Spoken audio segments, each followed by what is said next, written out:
Good afternoon to all of you.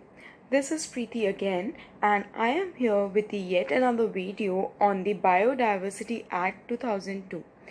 You might be wondering that what is the need of studying this legislation under the head of intellectual property rights?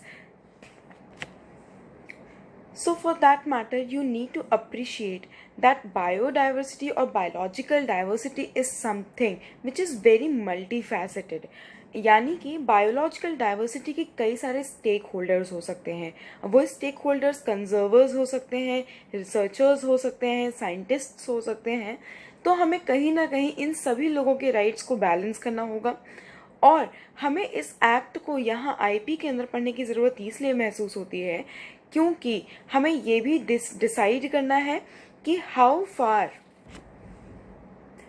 far this TRIPS agreement has been cooperating with the CBD, that is Convention on Biological Diversity, to cater the needs of the changing society as far as the scientists are concerned, researchers are concerned. So इस legislation के अंदर हम एक introductory background पढ़ने वाले हैं, CBD का एक ओवरव्यू लेने वाले हैं. इसके अलावा जो बायोलॉजिकल डाइवर्सिटी एक्ट है 2002 का, the national legislation regarding biological diversity in India, हम उसको भी एनालाइज करेंगे. उसके कुछ इंपॉर्टेंट प्रोविजंस को हम डिस्कस करेंगे. So first of all, we need to judge or we need to decide what does this BD or biological diversity do? Why is it so crucial? Why is it so important to study it here?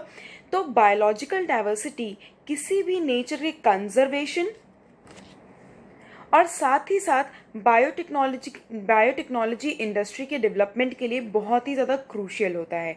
यानी कि जो biological diversity है, आपके animals, plants, इन सब की जो varieties हैं, हद से ज़्यादा डाइवर्सिटीज़ हैं, वो हर वैरायटी को इम्प्रोवाइज करने के लिए बहुत ज़्यादा हेल्पफुल प्रूव होती है. और इसीलिए कहा जाता है कि biodiversity is very basic to improve the productivity of all kind of living organism, whether it be plant, whether it be animal, fishes और any kind of living organism. The next point is कि सबसे ज़्यादा biological diversity हमें देखने को कहाँ मिलती है. तो obviously that you can see in the tropics, the tropical regions, and most of the developing countries lie in the tropical regions. यानी कि जितने भी बायोडाइवर्सिटी, मैक्सिमम बायोलॉजिकल डाइवर्सिटी आप कहाँ देखने को पाओगे, जितनी भी डेवलपिंग कंट्रीज हैं, एंड फॉर दैट मैटर वो सारी कंट्रीज जो ट्रॉपिकल रीजन को बिलोंग करती हैं. अब दूसरा क्वेश्चन ये अराइज होता है कि ये जो बायोलॉजिकल डाइवर्सिटी है ये इंश्योर क्या करती है, यानी ये किन दो चीज़ों में बहुत ज़्यादा मदद करती है.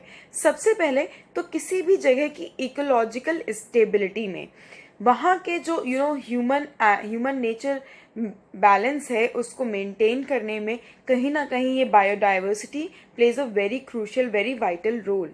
और दूसरा, कंजर्वेशन से जुड़े लोगों, यानी the tribal people, the people having some traditional knowledge, इन सब लोगों के सोशियो इकोनॉमिक इंटरेस्ट को भी कहीं ना कहीं ये बैलेंस करती है या प्रोटेक्ट करती है.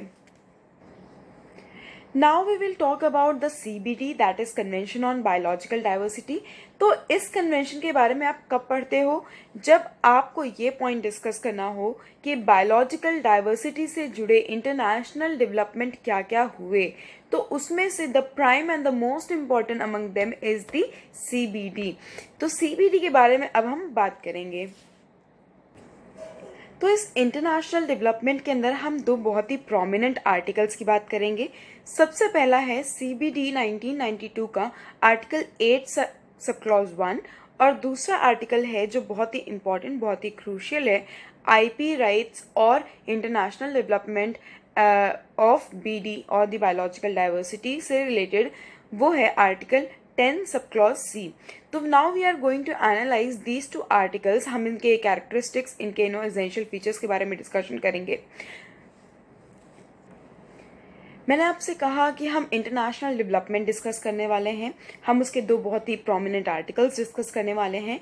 बट उससे पहले हमें ये जानने की ज़रूरत है कि international development of biological diversity, यानी कि बायोलॉजिकल डाइवर्सिटी एज सच, और IP राइट्स, इन दोनों के बीच में ऐसा कौन सा बोन ऑफ कंटेंशन है या ऐसा कौन सा टसल है जो चलते आ रहा है, तो that is regarding to access of genetic resources first, second is the benefit sharing and the third is regarding the traditional knowledge. तो ये 3 पॉइंट्स अब हम जो आर्टिकल्स डिस्कस करने वाले हैं, हमें उनको डिस्कस करने के बाद पता चलेगा कि एक्चुअली ट्रिप्स और सीबीडी में क्या टसल चल रहा है। तो सबसे पहले आता है आर्टिकल सब क्लॉज 1।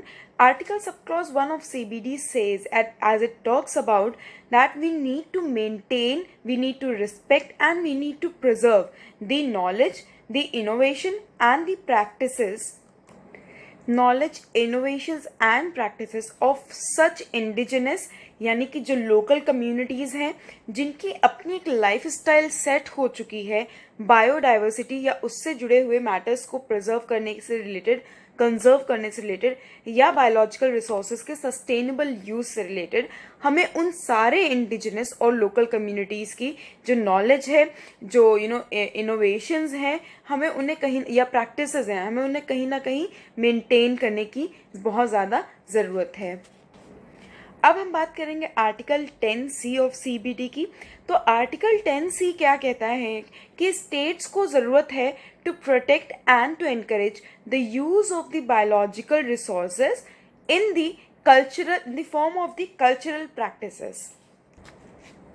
यहाँ पर उन्होंने स्टेट को मैंडेट किया है कि कोई भी नेशन स्टेट जो भी CBD को साइन करेगा, रैटिफाई करेगा, वो सारे नेशन स्टेट्स बाउंड हैं कि वो बायोलॉजिकल रिसोर्सेज का जो कस्टमरी यूज़ था उसको कहीं ना कहीं प्रोटेक्ट करें और एनकरेज करें, और ये भी बोले साथ ही साथ में कि that particular customary use of the biological resources that should comply with the conservation और the sustainable uses of that biological resources. यानी कि जो दो यूजेस किए जाएंगे उस बायोलॉजिकल रिसोर्सेज के, वो यूज सस्टेनेबल इन नेचर होने चाहिए और वो कहीं ना कहीं उस बायोलॉजिकल रिसोर्स को कंजर्व करने का एक मेथड भी होना चाहिए।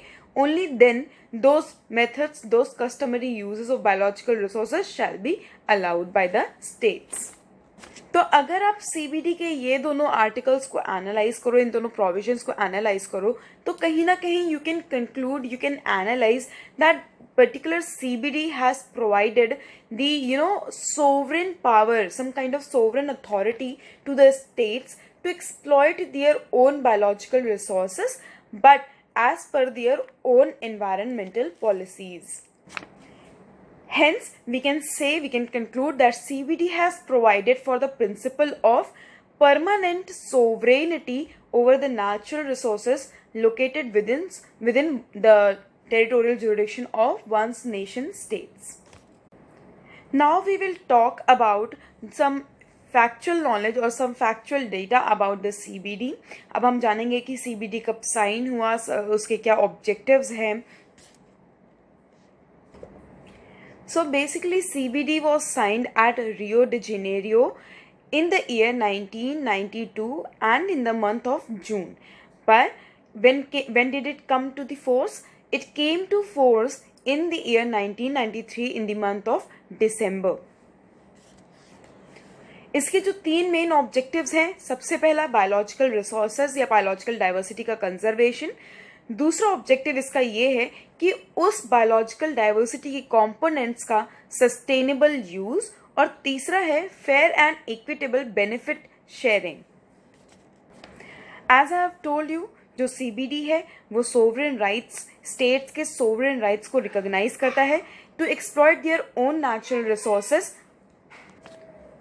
उसके साथ ही साथ CBD access of genetic resources की भी बात करता है by any other party, but that access should be for the environmentally sound purposes, यानी कि कुछ एनवायरनमेंट के फ़ायदे से जुड़े हों या ऐसे कोई भी पर्पस जो एनवायरनमेंट को नुकसान ना पहुंचा रहे हों। इन दोनों तरीक़ों के लिए अगर उस पर्टिकुलर जेनेटिक रिसोर्स को यूज़ किया जाना है तो उन पर्टिकुलर जेनेटिक रिसोर्सेज का एक्सेस अवेलेबल है इस पर्टिकुलर कन्वेंशन के अंदर। लेकिन यहाँ पर this access to genetic resources will be subjected to two particular things. पहली क्या चीज़ होगी? पहली चीज़ होगी नेशनल लेजिस्लेशन, यानी कि जिस भी पर्टिकुलर जगह के, किस पर्टिकुलर नेशन स्टेट के जेनेटिक रिसोर्स को आपको एक्सेस करना है, वो जेनेटिक रिसोर्स जिस भी जगह पे लोकेटेड होगा, वहाँ का जो नेशनल लेजिस्लेशन होगा बायोलॉजिकल डाइवर्सिटी से रिलेटेड, आप उसके कंप्लायंस में ही वहाँ के जेनेटिक रिसोर्सेज को एक्सेस करोगे। साथ ही साथ दूसरी चीज़ ये कि अगर वो दो नेशंस, यानी कि जिस पार्टी को वो जेनेटिक रिसोर्स चाहिए और जहाँ पर वो अवेलेबल है, अगर ये दोनों म्यूचुअली अग्रीड टर्म्स पे ये जेनेटिक रिसोर्स को शेयर करने के लिए रेडी होते हैं, तो जब ये दो कंडीशंस फुलफिल होंगी, only then this access to genetic resources shall be available to any other party, but for what? For only for the environmentally sound practices or sound purposes. अब हम बात करते हैं आर्टिकल 8J की। Article 8J provide करता है या basically recognise करता है उन सारे लोकल और इंडिजिनस कम्युनिटीज़ के कॉन्ट्रीब्यूशंस को जिन्होंने अपनी नॉलेज, अपने प्रैक्टिसेस या अपने इनोवेशन के थ्रू किसी भी बायोलॉजिकल डाइवर्सिटी के कंजर्वेशन या सस्टेनेबल यूज़ में मदद करी है। एंड इट ऑल्सो, और ये रिकॉग्नाइज कैसे करता है इनकी कॉन्ट्रीब्यूशंस को? It recognises their contributions by sharing of benefits. मैंने अभी आपसे थोड़ी देर पहले बात की थी that the one of the objective of CBD is the fair and equitable benefit sharing. तो उनके नॉलेज, उनके इनोवेशन, उनके प्रैक्टिसेस जिसकी वजह से कोई बायोलॉजिकल रिसोर्स सस्टेन्ड है या कंजर्व्ड है, तो उन सब चीज़ों से अगर कोई बेनिफिट कोई और इंसान अराइज करता है, उसे डिराइव करता है, तो उसे कहीं ना कहीं उससे अराइज होने वाले सारे बेनिफिट्स को इक्विटेबली उस बंदे के साथ, उस पर्टिकुलर कम्युनिटी के साथ शेयर करना होगा। And hence we can say that this right of the states to access the genetic resources is not absolute. It can be, dispensed off with, क्योंकि यहाँ पर मैंने आपको क्या बोला, जो excess of genetic resources है वो कोई और पार्टी भी कर सकती है, पर on the conditions, on fulfilling the conditions which I have told you right now. Now, if we talk about the divergence between the CBD and the TRIPS agreement, we can clearly say that TRIPS के आने की वजह से what happens कि CBD अपने objectives को उस तरीके से fulfill नहीं कर पाया, because ट्रिप्स के आने की वजह से कुछ प्राइवेट राइट्स का इंट्रोडक्शन हुआ और जो पब्लिक राइट्स अवेलेबल थे पहले या प्रेजेंट थे पहले, जो सीबीडी का ऑब्जेक्टिव्स का एक पार्ट होते हैं, वो अब अबॉलिश हो गए। दूसरी चीज़, ट्रिप्स के अंदर पेटेंट्स को रिकॉग्नाइज कर दिया गया और पेटेंट्स आने की वजह से, रिकॉग्नाइज होने की वजह से कहीं ना कहीं सीबीडी के ऑब्जेक्टिव्स को फुलफिल होने में कुछ रुकावटें आ गई। और जो तीसरी चीज़ थी वो ये कि जेनेटिक रिसोर्सेज का यूज़ या ट्रेडिशनल नॉलेज का यूज़ जो है under trips, it has been given that it can be done without any prior informed consent and the benefit sharing. तो ये सारे जो क्लॉजेज हैं, ये तीनों ही क्लॉजेज कहीं ना कहीं एक डिस्प्यूट, एक बोन ऑफ कंटेंशन को अराइज करते हैं between the implementation of the CBD and the implementation of the trips. Next up, we are going to talk about the Biological Diversity Act of the year 2002. इस legislation के अंदर government को ये assign किया गया है, it has been empowered to develop certain plans, certain national strategies, certain national programs to conserve, promote and sustain the biological resources, sustain the use of the biological resources. तो कहीं ना कहीं इन तीनों motives के लिए, इन तीनों objectives के लिए सेंट्रल गवर्नमेंट को ये पावर दी गई है। इसके साथ ही साथ सेंट्रल गवर्नमेंट को एक और टास्क दिया गया है, to identify and to monitor the biodiversity rich areas, यानी उन्हें ये भी पता लगाना है कि ऐसी कौन कौन सी जगहें हैं जहाँ पर बायोडाइवर्सिटी का एक बहुत ही रिच सोर्स अवेलेबल है या एक बहुत ही रिच बायोलॉजिकल डाइवर्सिटी अवेलेबल है। सो दीज आर दी सब introductory part regarding the biological diversity act. In the upcoming video lecture, we are going to talk about the salient features of this act, the important provisions of this act.